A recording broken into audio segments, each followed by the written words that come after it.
धरती में एतदा की जन्मभूमि में पधारे हैं। सबों को जमे जमा जय धर्म। आज बेहद खुशी हो रही है कि इस अवसर पर हम सबों को यहाँ उपस्थित होने का मौका मिला। एतदा का कदम जहाँ जहाँ पड़ा, आज उस जगह में लोग जागरूक हुए अपने धर्म, अपने समाज के प्रति। उनकी बातों को सुनकर जब हम लोग छोटे छोटे थे, जब वो आदिवासी छात्र संघ के मंच से भी जब वो दहाड़ते थे और धारा प्रवाह बोलते थे, तो हम लोगों को लगता था कि इतना फास्ट और इतना धारा प्रवाह बोलने के बाद भी कहीं भी किसी तरह का कोई गड़बड़ी नहीं होता था। तो हम लोग उनसे सीखना चाहते थे। कई बार उनसे हम लोग पूछते भी थे कि दादा इस तरह से हम लोग भी कब और कैसे हम लोग बोल पाएंगे। तो आज वैसे महान पुरुष के जन्म स्थल में आज हम लोग पहुंचे हैं। वाकई में अपने आप को सौभाग्यशाली और गर्वान्वित महसूस कर रहे हैं। तो आज विश्व आदिवासी दिवस, विश्व आदिवासी दिवस आदिवासियों के हक और अधिकार का दिन, क्योंकि आदिवासी अपने कर्तव्य को भली भांति जानता है। आदिवासी अपना फर्ज निभाने में कभी नहीं चूकता है। चाहे वो भारत का आदिवासी हो या दुनिया का किसी कोना का भी आदिवासी हो, वो अपना कर्तव्य भली भांति निभाता है। दुनिया में आज भी इस कलयुग के समय भी अगर किसी को पूछ दिया जाए कि इस दुनिया में सबसे सच्चा, सबसे अच्छा और सबसे ईमानदार कौन लोग हैं, तो नाम आता है आदिवासियों का। क्योंकि हम आदिवासी प्रकृति को मानते हैं। हम आदिवासी प्रकृति को मानते हैं और प्रकृति निश्चल होता है। प्रकृति किसी को ठगता नहीं है।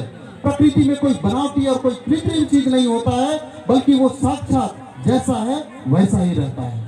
और हम, हमारे पुरखा उस प्रकृति को मानकर उसके रास्ते पर चलते हैं। हम पानी से सीखते हैं, हम पेड़ से सीखते हैं, हम हवा से सीखते हैं। हम पानी से सीखते हैं कि पानी किसी का प्यास बुझाता है, पानी किसी का मैल साफ करता है, पानी किसी को सींच कर बड़ा करता है। और उस पानी से सीखकर हम आदिवासी भी आज तक यही काम किए। हम लोग भी किसी का काम आते हैं, किसी का मदद करते हैं। किसी में अगर किसी तरह का कमी है तो उसको दूर करते हैं।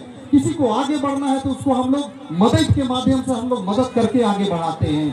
तो आदिवासी समाज चाहे दुनिया का किसी भी कोना में है, प्रकृति को अपनाता है और प्रकृति के साथ चलकर अपने कर्तव्य को निभाता है। लेकिन आदिवासी समाज अपना कर्तव्य तो निभाता है, लेकिन उसका हक और अधिकार सब जगह छीना जाता है। जब उसे हक और अधिकार देने की बात होती है तो उसे कहीं भी सही मायने में हक और अधिकार नहीं मिलता है। और इसी हक और अधिकार को दिलाने के लिए संयुक्त राष्ट्र संघ ने एक बीड़ा उठाया और 9 अगस्त को विश्व आदिवासी दिवस पूरे विश्व स्तर पर मनाने का आह्वान हुआ। और इस विश्व आदिवासी दिवस के अवसर पर आदिवासियों के हक और अधिकार की बात सभी जगह होती है। आदिवासियों के लिए योजनाएं बनती हैं। आदिवासियों का जो सोच है, जो विचार है, जो मान्यता है, उसको बढ़ावा दिया जाता है। तो आज हमारे जितने भी महान पुरुष हुए, जिसमें दादा एतो उरांव, जिन्हें आज सरना रत्न से विभूषित किया जाएगा, सरना रत्न की उपाधि दी जाएगी, वाकई में हकदार है वो। अपना जीवन का एक एक पल उन लोगों ने समाज के लिए लगाया। जब हम लोग ठीक से बोलना नहीं जानते, उस समय वो लोग समाज का काम करने के लिए आगे निकल गए थे। और उनके बातों से, उनके कामों से आज सिर्फ झारखंड ही नहीं, सिर्फ भारत ही नहीं, बल्कि भारत के बाहर भी, चाहे वो नेपाल हो, चाहे भूटान हो, चाहे बांग्लादेश हो, एक एक जगह का लोग दादा एतो उरांव या दादा वीरेंद्र भगत को भली भांति जानते हैं। क्योंकि इन लोगों ने अपना जीवन का समय के साथ साथ शरीर का, खून का एक एक कतरा समाज के लिए बहा दिया। और आज इस उम्र में जब समाज का काम आता था, वो खाना छोड़ देते थे, सोना छोड़ देते थे, अपना घर का काम छोड़ देते थे, लेकिन समाज को कभी नहीं छोड़े। और आज हम लोगों को खुशी महसूस हो रहा है, अंदर से गदगद लग रहा है कि शायद हम लोग जो सम्मान आज तक हमारे महापुरुषों को नहीं दे पाए थे, आज इस धरती में, आज इस कार्यक्रम के माध्यम से आज हम लोग उनको सम्मान दे पाएंगे। आज उन लोगों को हम लोग बहुत पैसा कौड़ी नहीं दिए, आज भी उनका घर का स्थिति जो है उसी तरह का जर्जर होगा, लेकिन प्यार और मान सम्मान जो आदिवासी समाज दे सकता है उसको देने में हम लोग कहीं कोताही नहीं करेंगे। आज हमारे ऐसे महापुरुष, हम लोग सुनते थे महापुरुषों के बारे में, भगवान बिरसा मुंडा, बाबा कार्तिक उरांव, सिद्धू कानू, इनके बारे में हम लोग सुनते थे तो लगता था महापुरुष कैसे होते होंगे।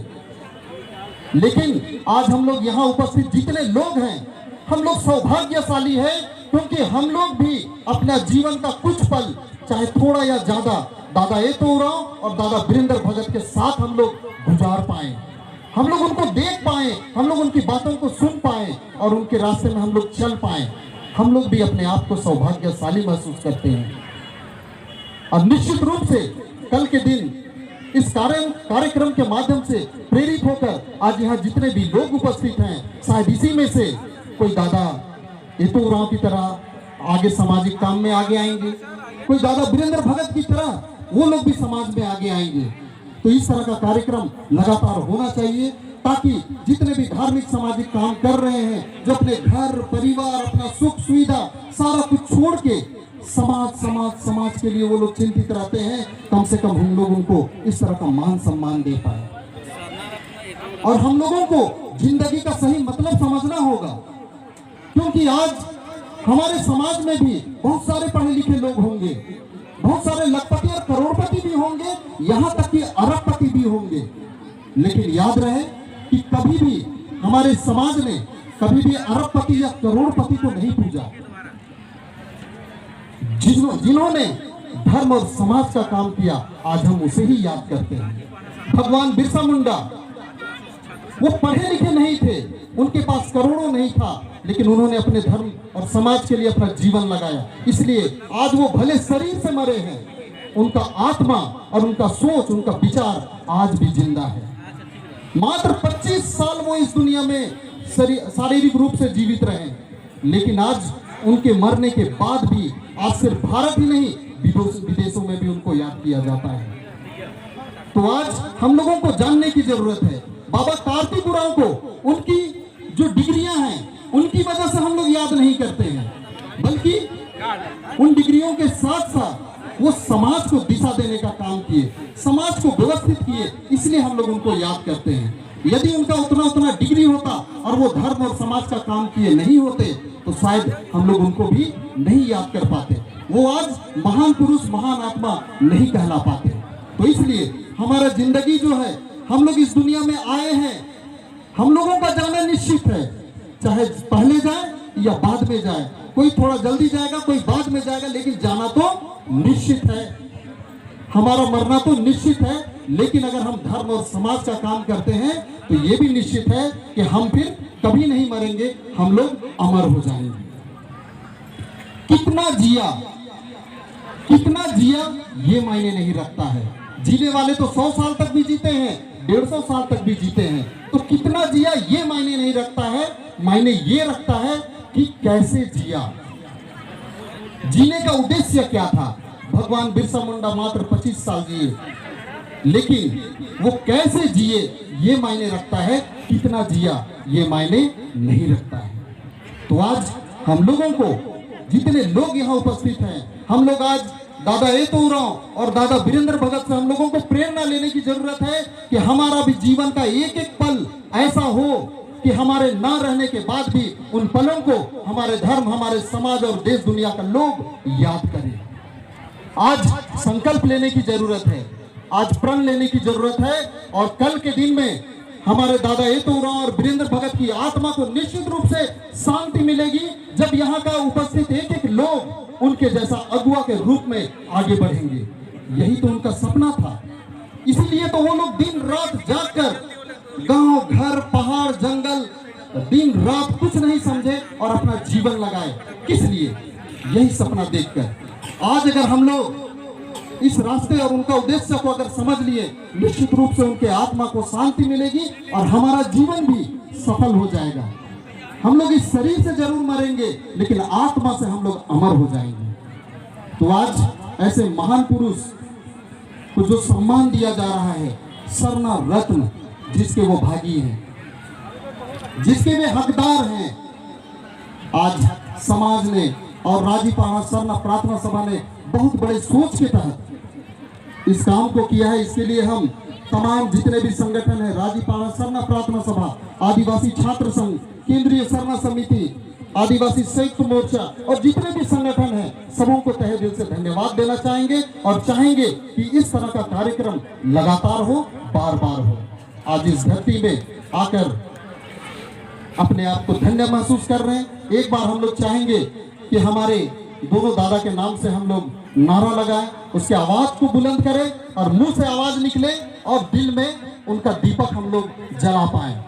सरना रत्न दादा ए तोरो अमर रहे, अमर रहे, अमर रहे। सरना रत्न दादा ए तोरो अमर रहे, अमर रहे, अमर रहे। सरना रत्न दादा ए तोरो अमर रहे, अमर रहे, अमर रहे। सरना रत्न दादा वीरेंद्र भगत अमर रहे, अमर रहे, अमर रहे। सरना रत्न दादा वीरेंद्र भगत अमर रहे, अमर रहे, अमर रहे। निश्चित रूप से आपका ये आवाज और आपका सोच ही उनको अमर बना सकता है, क्योंकि उनको जो काम करना था वो करके चले गए, विचार छोड़कर चले गए। अब उस विचार को एक नदी की प्रवाह की तरह लगातार बहाते बहाते यहाँ से वहाँ, वहाँ से वहाँ तक पहुँचाने का बहुत बड़ा जिम्मेवारी हम लोगों को देकर गए हैं। आज वो नेपाल, उड़ीसा, छत्तीसगढ़, बंगाल, बिहार, नेपाल, बांग्लादेश, भूटान कहीं नहीं छोड़े। आज हम लोगों को इस कर्तव्य को निभाना है। तो बहुत सारे वक्तागण हैं, उनके जीवनी के बारे में आप लोगों को बहुत सारे बातें सुनने को मिलेंगी। तो मैं इतना ही कहकर अपनी बातों को अंत करता हूं, लेकिन आज से हम लोग प्रण लेंगे कि आज से हम लोग उनके मार्गदर्शन और उनके जो वचन है उसको हम लोग निरंतर आगे बढ़ाएंगे। सबों को जमे जमा फिर एक बार जय धर्म। रविदा को बहुत बहुत धन्यवाद। सचमुच वीरेंद्र दा और एतो दा के विषय में जो उन्होंने बताया, ऐसा